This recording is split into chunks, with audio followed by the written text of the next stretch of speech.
We're Scam Likely from Milwaukee.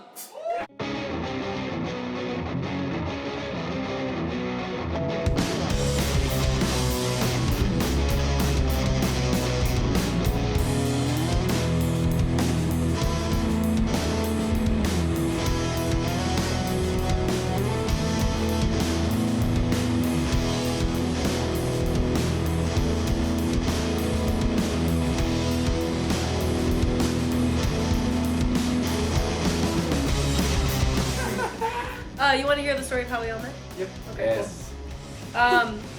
So... They all sit down. He'd like to hear a story. Yeah, right? I came back to school because I was like, I have a full ride scholarship. I'm not trying to jeopardize this right now.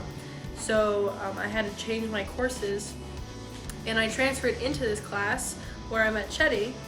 Hey guys, I'm Chetty. And he produced a really cool like sound design for his project, and I was like, damn bro, you're really cool, can I get your Snapchat? And he was like, yeah, you can have my Snapchat. We decided to jam a couple times, so immediately off the rip it was just like for jamming purposes and trying to start a band because we both have that interest.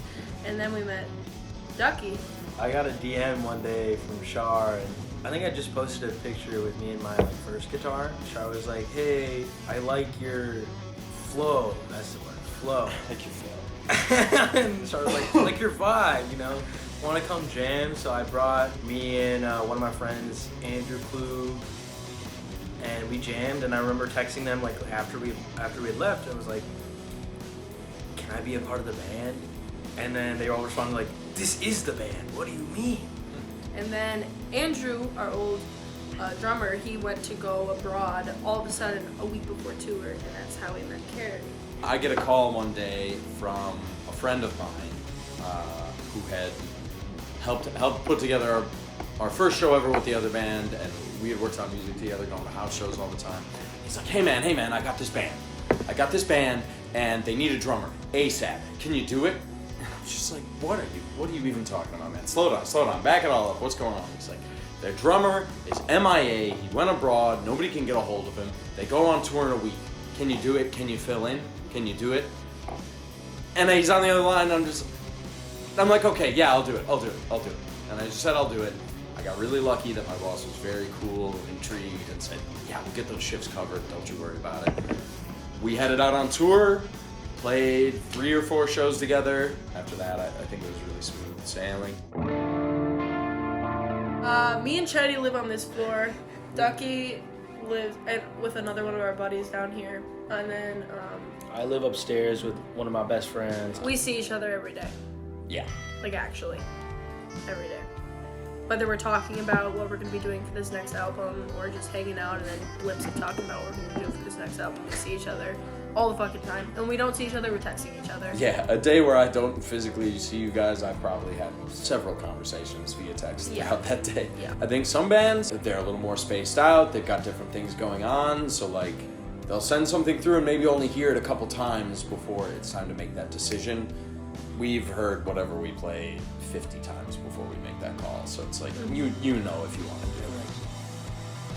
That's a cool thing too to talk about is like where our money goes as far as band is like none of us has ever taken money from a show and put it in our pocket.